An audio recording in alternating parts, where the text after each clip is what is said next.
और उधर कर्नाटक में क्या हो रहा है? 13 तारीख को चुनाव के नतीजे आए, लेकिन अभी 17 तारीख होने के बावजूद कांग्रेस इस ऊहापोह में है कि सीएम किसको बनाए। ये अहम खबर देखिए, बिग एंड बोल्ड पॉलिटिकल अहम खबर। कर्नाटक सीएम पर अब भी सस्पेंस बरकरार है। राहुल गांधी से मिले सिद्धारमैया और डीके शिवकुमार। सुरजेवाला बोले अफवाहों पर ध्यान न दिया जाए, सीएम के नाम का ऐलान जल्द होगा। सूत्रों के हवाले से खबर आ रही है, डीके शिवकुमार डिप्टी सीएम का पद लेने को तैयार नहीं।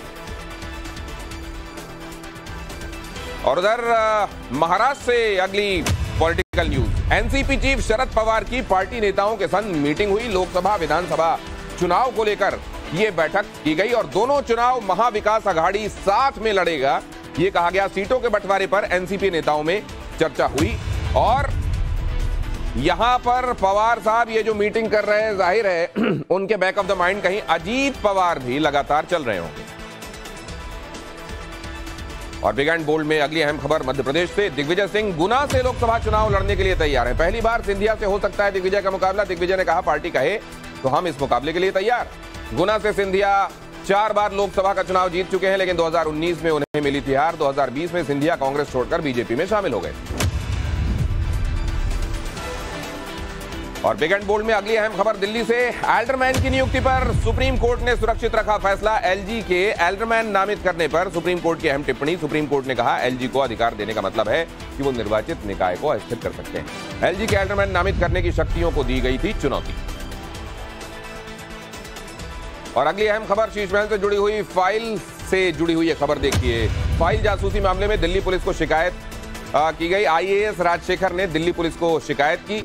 शीश महल की जांच कर रहे थे आईएएस राजशेखर ने दफ्तर में जासूसी के आरोप लगाए थे। रूम नंबर 403 में जासूसी होने का आरोप उन्होंने लगाया था।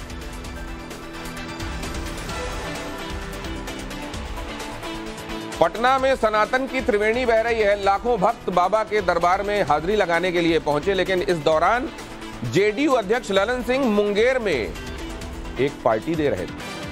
वो पार्टी कैसी थी, जरा देख। पटना में जब बाबा बागेश्वर हनुमान कथा सुना रहे थे यूपी बिहार के लाखों लोग, जब सनातन आस्था में डूबे थे, तब जेडीयू अध्यक्ष ललन सिंह मुंगेर में मटन भोज करा रहे थे। ये आरोप लगाया है बीजेपी प्रदेश अध्यक्ष सम्राट चौधरी और बिहार विधानसभा में नेता प्रतिपक्ष विजय सिन्हा ने। विजय सिन्हा का आरोप यह भी है कि मटन पार्टी के बाद मुंगेर शहर के लावारिस कुत्ते गायब हैं। जेडीयू ने इस पार्टी में न जाने किन किन जानवरों का मांस लोगों को खिला दिया। पार्टी में शराब भी परोसी गई। शहर में कुत्तों की संख्या कम कैसे हुई, इसकी जांच होनी चाहिए। विजय सिन्हा के आरोप पर बिहार में सियासी संग्राम छिड़ गया है। जेडीयू प्रदेश अध्यक्ष उमेश कुशवाहा की अगुवाई में सम्राट चौधरी के खिलाफ निंदा प्रस्ताव पास किया है।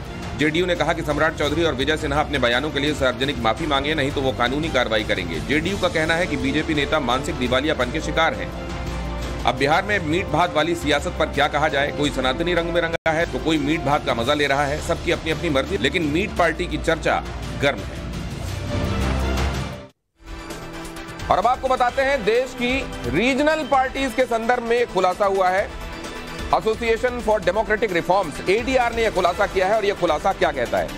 यह खुलासा बताता है कि रीजनल पार्टियों को अज्ञात सोर्सेज के हवाले से कितना चंदा साल भर में मिला है। कुल आमदनी, अज्ञात सोर्स से आमदनी और कुल आय में अज्ञात सोर्स 2021 और 22 में ये देखिए जरा 1165.57 करोड़ और 2020 में और 2020-21 में, ये 21-22 आप देख रहे हैं, और 2020-21 एक साल पहले के वित्तीय वर्ष में 530.7 करोड़ कुल आमदनी के संदर्भ में यह जानकारी। अब जरा देखिए अज्ञात सोर्स से आमदनी के बारे में यह जानकारी। 2021-2022 887.55 करोड़ रुपए ये, और 2020 और 21 में था ये 263.93 करोड़ रुपए। मतलब इसमें इजाफा देखिए जरा, अज्ञात सोर्स से आमदनी के मामले में ये इजाफा कितना है, 263.93 से 887.55 करोड़ रुपए रीजनल पार्टीज को अज्ञात सोर्सेस मतलब 20,000 से कम में आपको ये रिवील नहीं करना होता है कि आप कहां कौन है जो इस चंदे को दे रहे हैं,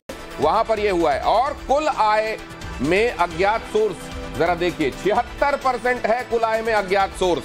ये एक इंपॉर्टेंट इंफॉर्मेशन है। 2020-2021 में ये 49.73% था। 49.73% से 76% का ये जंप क्या बताता है? रीजनल पार्टीज को मिलने में ये जो चंदे में इजाफा है वो ये क्या बताता है? चुनावी बॉन्ड, कूपन की बिक्री, राहत कोष, स्वैच्छिक चंदा, बैठकों से योगदान, अज्ञात सोर्स में क्या क्या शामिल है वो ये सूची है। लेकिन इन तमाम जगहों से मिलने वाला यह चंदा और उसमें इजाफा सीधे 76% तक पहुंच गया मामला अब, और ये एडीआर ने बताया है। अब इसके रेमिफिकेशंस क्या हैं आपको बताने की आवश्यकता है। अब आपको दिखाते हैं पूरे दिन की अहम 5 पॉलिटिकल खबरें क्विक टेक। कर्नाटक चुनाव के नतीजों से बीजेपी ने बड़ा सबक लिया है। पार्टी अब मध्य प्रदेश, छत्तीसगढ़ और राजस्थान में SC/ST वोट बैंक को मजबूत करने में जुट गई है। 3 राज्यों में इस साल विधानसभा चुनाव होने हैं, जिसमें बीजेपी कोई कोताही नहीं बरतना चाहती। पार्टी ने चुनावी राज्यों में अपने नेताओं को दलित वोटरों तक पहुंचने की जिम्मेदारी सौंप दी है। मणिपुर हिंसा को कांग्रेस ने बड़ा सियासी मुद्दा बनाया है। पार्टी ने हिंसा की जांच के लिए 3 सदस्यीय कमेटी का गठन किया है। टीम को जल्द मणिपुर का दौरा कर रिपोर्ट सौंपने के लिए कहा गया है। इस बीच सुप्रीम कोर्ट ने मणिपुर की सिंगल बेंच के आदेश पर रोक लगाने से इनकार कर दिया है। अदालत ने याचिकाकर्ता से कहा कि वो डबल बेंच के सामने अपना मुद्दा रखें।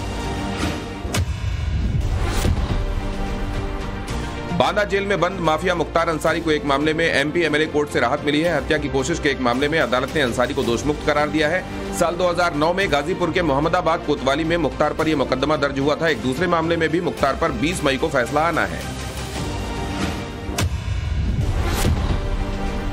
जमीन माफियाओं और अपराधियों के खिलाफ सख्त कार्रवाई के बाद योगी आदित्यनाथ की नजर अब ड्रग माफिया के खात्मे पर है। इसको लेकर सीएम योगी ने एक बड़ी बैठक की। ड्रग माफियाओं को योगी ने समाज का बड़ा दुश्मन बताया और इनके नेटवर्क के खात्मे के लिए अफसरों को अभियान में तेजी लाने का निर्देश दिया। योगी सरकार के काशी मॉडल की चर्चा पूरे देश में है। काशी विश्वनाथ कॉरिडोर के उद्घाटन के बाद से ही काशी में आने वाले श्रद्धालुओं की संख्या में रिकॉर्ड बढ़ोतरी हुई है, जिसको देखते हुए श्री माता वैष्णो देवी श्राइन बोर्ड ने अपने 4 सदस्यों की टीम यूपी भेजी है, जो काशी कॉरिडोर की व्यवस्था को करीब से देखेगी ताकि वैष्णो धाम में भी ऐसी व्यवस्था की जा सके।